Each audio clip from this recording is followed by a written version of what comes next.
everybody, this is Hua. Welcome back to my YouTube storytelling channel. I am back here today to continue with Chapter 2 of Hidden Desires. If you have not listened to Chapter 1 yet, it can be found in the videos below. So sit back, relax, and enjoy the story. I'm hoping what I said could make you change your mind, though it doesn't really matter when my hands are tied. I'm trying to walk across the bridges that I've burned. My only way to you is gone, the tide has turned. So give me a light, show me what I need. I know I'm blind. The next few days were a haze to live through. I kept thinking about Dawson, and everything was him. It was hard to function, especially when Justine was busy with photo shoots and left me during the day alone. And at night, when she came home with Roberto, their lovemaking made me unable to face the empty nights. I tried to busy myself with visiting boutique shops and cafes, learning how to drink coffee like a real Parisian.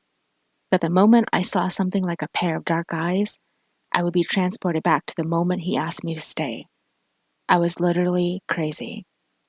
Perhaps it was my crazy self that I ended up missing the bus to come back home. I thought I'd let the driver take the day off and take the bus to enjoy the city, but I spent too long inside the boutique shop and missed it.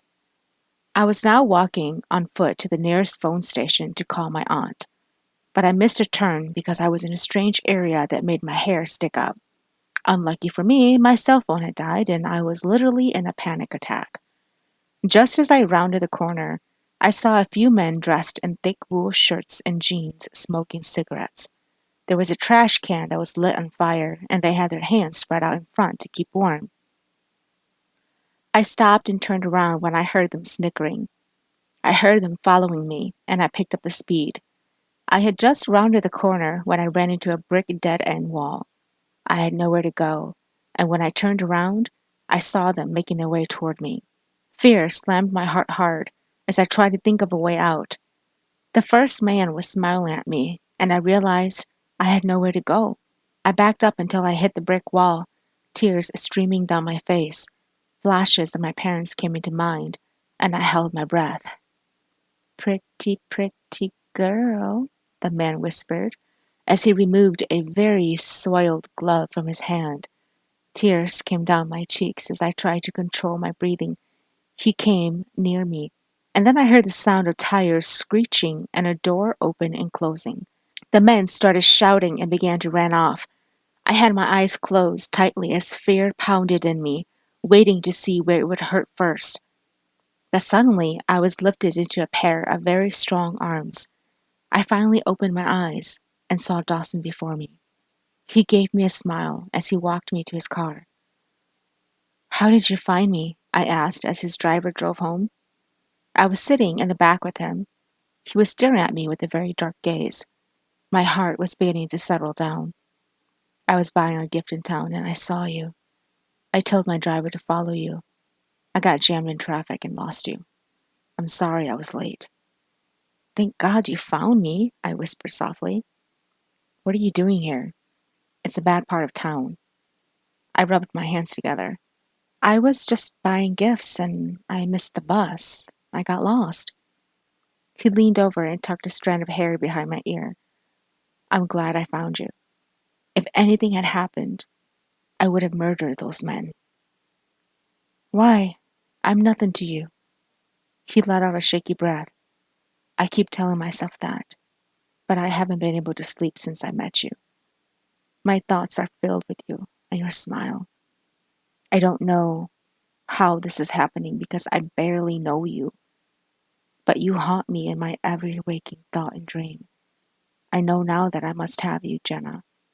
If you don't say yes, I swear I'll go crazy." I watched as his eyes danced again with the same light on the beach that day. Finding the courage, I unbuckled my seatbelt and moved closer to him. He stayed still as I climbed onto his lap. And when we kissed, it was like the earth shifted. It was better than I imagined. I was breathless as I pulled away. He was trying to catch his breath as he looked at me with those dark eyes of his. Will you stay the night? He asked in a hoarse voice. Yes, I replied back.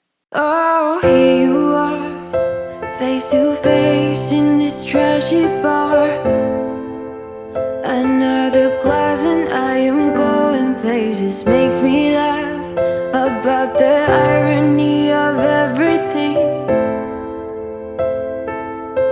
I like the way you're thinking. I don't really care about the music on the dance floor. I don't really. I woke up in his arms, feeling refreshed and loved. He was sleeping beside me with a handsome look. I reached over and touched his face. He stirred, but didn't wake as I reached for my clothes. I dressed and walked downstairs when suddenly I remembered my aunt. I was just about to go back up the stairs to call her when I heard tires on the gravel outside.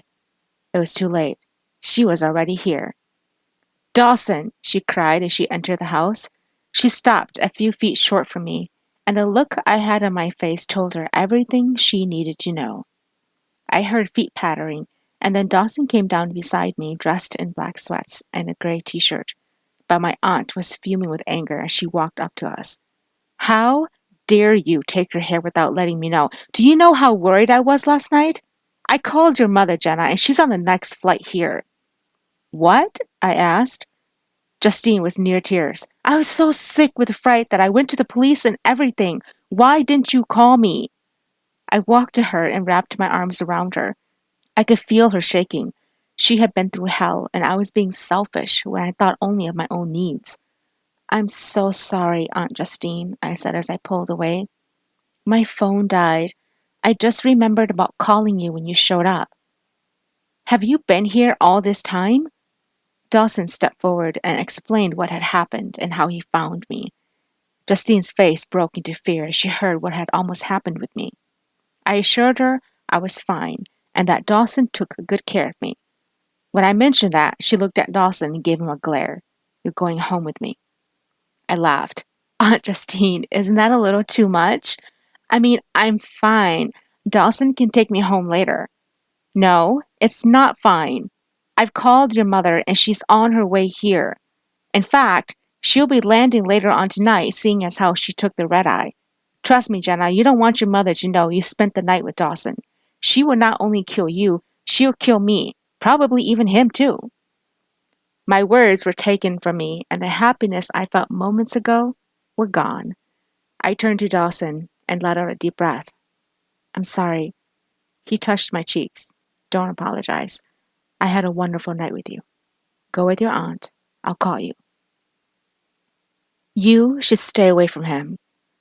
I was in the car with my aunt driving back to her home. Anger was still fuming through me, and now my own mother was coming here. I wasn't ready to face this, but the words my aunt said surprised me. What? Why? You were the one who introduced me to him. Now you're telling me to stay away?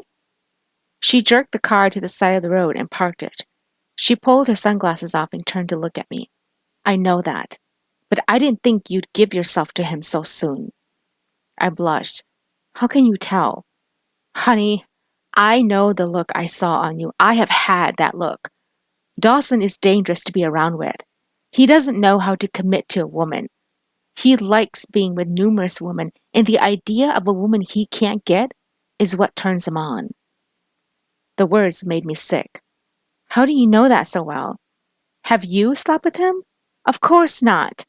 But some of my friends have, and I'll tell you, they have never recovered from it. Fear settled into my heart as I processed what she said. Why are you telling me this just now? Because I see the look you give him, Jenna, and it scares me. You're so innocent, and I'm afraid he'll break you. I'd hate to be the one responsible for it. I introduced you to him. I feel really bad. I swallowed the lump down my throat. Well, if it makes you feel any better, Aunt Justine, I'm an adult now. I can make my own choices and live by them. You don't need to worry about anything. I wasn't ready to face my mother because after hearing what my aunt told her, it was going to be hell here. And it was exactly that. When my mother arrived, she was like a tornado destroying everything in her path. She blamed my aunt's lifestyle for all the decisions I'd made thus far. She blamed me for being stupid, and she blamed herself for not being the mother she needed to be. By the time she was done, the three of us were not talking to each other and had left to lick our own wounds in our own room. It wasn't until 3 hours later that I heard a knock on the door. When I opened it, my mom and my aunt were standing before me. It seemed they'd made up and were ready to apologize to me. My aunt stayed back while my mother and I took a long walk down the road. I was blinded with fear when your aunt called me to tell me everything. She was hysterical herself. I'm sorry if I yelled at you. My worst fear was that you were going to end up being hurt, my mother said. I ran my hands through my hair and tried to remain calm. Mom, I want you to know that I would never put myself in that kind of situation. You have to believe me when I say I'm old enough to know better. But I will always worry, Jenna. I'm your mother and I'm going to worry. It's part of having a child. One day when you become a mother, you'll understand. I stopped walking and folded my arms across my chest. Mom, I I slept with someone last night for the first time. She looked uncomfortable and then turned away. Anger shot through me and I threw up my arms. See, this is why we don't have a relationship. Every time I talk about sex or dating or men, you turn away embarrassed like this. How am I supposed to talk to you when you refuse to listen to me? She turned back around. I'm trying here, Jenna. I'm not like Justine, okay? I'm not used to that kind of talk. Your father and I were the only ones we've been with, and I'm worried that I can't answer the questions that you're asking. Mom, I don't care if you know the answer or not. I just need to know that you're there to listen to me. Okay, okay, I'll try. Thank you. So, this guy, is he handsome? A smile spread across my face as I thought about last night. He was amazing. He was a great lover. From what happened last night, I knew I wasn't the first he'd been with. His name is Dawson. He's a bit older than I am, but he doesn't even look his age. Justine introduced us, and he's very nice. He's American, actually, living here for the summer. My mother's eyes grew wide. Seems romantic. Can I meet him? With the way how we parted, I was surprised Dawson agreed to see me again. I was embarrassed about how much my aunt literally kidnapped me, and we stormed out of his house. But he accepted my dinner invitation, and as I was getting ready, I heard my aunt and mother laughing downstairs. I wasn't sure if it was because my mother was here that kept Roberto away, or if my aunt was done with him. Aunt Justine had ordered in elegant dishes, and the table was set ready for when Dawson was to arrive. I chose one of the black dresses that Aunt Justine bought for me. She wore a white dress with a deep V neck, while my mother wore one of her red dresses. Although it came from Old Navy, she looked incredible. At 7, the doorbell rang and the butler answered. Dawson walked in wearing black pants and a blue button-down shirt. He looked incredibly handsome, just like the god he was, and my heart skipped a beat. I was surprised when he came to me and pulled me into his arms, giving me a kiss on the cheek. And then his eyes met my mother's, and he smiled. Mrs. Richards, it's a delight to meet you. I can see where Jenna gets her beauty from, he said. My mother blushed and took the hand he extended. Please call me Jean. It's nice to meet you too. Justine, he said, acknowledging my aunt. She only smiled and tilted her wineglass to him. Everyone sat, and my aunt poured wine, making sure she excluded me for the sake of my mother. On the table were dishes that were decorated too pretty to eat. We all took a seat, me in the middle with Dawson, and my mother and her sister on the opposite ends of the table. As we began to eat, I felt the room get smaller and smaller by the silence that filled the air. Finally, my aunt cleared her throat and clinked her glass. Thank you for coming, Dawson, to dinner on such short notice. I'm glad you got to meet Jean, my sister, Justine said. Dawson smiled and lifted his wineglass up. The honor is mine. Everyone lifted the glass and took a small sip before paying attention to the food again. I could feel Dawson's heat from his body as he sat pretty close to me. And then I felt his feet had found his way to mine and was now resting beside it. A tingle spread through my body, and my hands dropped the fork on the plate, making a clattering sound. My mother cleared her throat, and I roughly apologized as my aunt smiled. So, Jean, what do you do? Dawson asked as he casually could. My mother cleared her throat. I teach third grade. Ah, how beautiful. What made you decide to go into education? She gave him a quick smile that did not reach her eyes. I always wanted to make sure no child got left behind when it came to school. I knew raising three children that sometimes each child has their own way of learning, but once you get into the school system, teachers may not always teach their best to children. They get left behind and their talents and abilities are lost. If I could save just one or two from being a part of that statistic, I'd be happy. Dawson smiled, a real, genuine smile, and lifted his glass to her. Bless your heart. You are a beautiful being. My mother blushed. Thank you. Throughout dinner, there was small talk of careers, parents, and hidden talents. Dawson said only what was asked of him and kept himself hidden. He mostly listened to my mother talk, and it made me realize that she had been a mother so long that she had been absent as a person. This was the first time someone had asked her to talk about herself in a professional way, not just wanting to know if she was a parent or not. It made me feel sad in a way because I had been one of the reasons why she'd become like this. As much as I tried to enjoy the food and listen to the conversation, my aunt's warning of Dawson kept haunting me. Was it true what she said? And if so, was that why he pursued me so hard? My mouth suddenly grew sour, and I lost my appetite. I washed everything down with the sparkling juice and was glad no one saw my emotions. After dinner, Dawson asked me to walk him to his car. He gave my aunt a kiss on the cheek and shook my mother's hand. Once outside, I suddenly felt like a stranger to him. As we neared his car, he took my elbow gently and turned me around. It had gotten dark outside, but my aunt had lights that were high up, and it didn't hide my eyes. Why did I feel as if you were so far away from me tonight? He asked.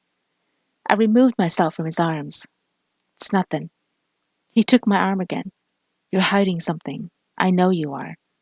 I shot my eyes to him. Oh, how do you know? Is it because you're an expert in woman? What? Where is this coming from? I jerked my arm free from him and walked away. Dawson, perhaps you think I'm naive, but remember that my aunt knows who you are. She told me everything about you. Her friends have been your sleeping partners, and it's embarrassing to hear that from her. I can't believe that I allowed myself to be seduced by you so fast. It's amazing that you can lure me in with a few simple words, but I guess maybe I really am naive. He closed the distance between us. What did your aunt say? Everything you didn't. His jaw worked hard, and then he placed his hands on my shoulders. Now the question to be asked is, do you believe her? I shrugged out of his hold. If I had to choose between you and her, I'd pick her. She's never lied to me. I haven't either. No, but you've kept things from me. You pursued me with everything you had. It's because you wanted me, isn't it? Why does a man go after a woman in the first place? I think some attraction has to be in place for him to go chasing. Not every man will go chasing after a lost cause, and you certainly are not one. I knew what I was doing when I came after you. My mind racked with everything that had happened between us, and then something hit me, something I hadn't thought of before. That day you found me in the alley, you planted it, didn't you? He was silent. My stomach dropped. Oh my God, you did. You asked them to corner me so that you could be a hero and save me so that I'd give myself to you. No, that's not true. I saw you and I followed you. Those men who came after you wouldn't have hurt you. How do you know that? I am the financial institution that gives them money and clothes. They know who I am. I was honest when I said it was a bad part of town. I did lose you when I got stuck in traffic. I called them and told them to lure you away so I could come to you in time. They wouldn't have hurt you. If anything, they kept you safe. Tears came to my eyes and I started to walk away toward the house. He grabbed me and I shoved him off. Don't. Don't touch me. You have lied to me more than anyone I have ever known in my life. I gave myself to you believing you really wanted me. I do want you. No, you wanted me because you couldn't have me. My aunt was right. You only chase things you can't have, and then you kick them away once you're done with it. I was so wrong to have believed you. You just stay away from me.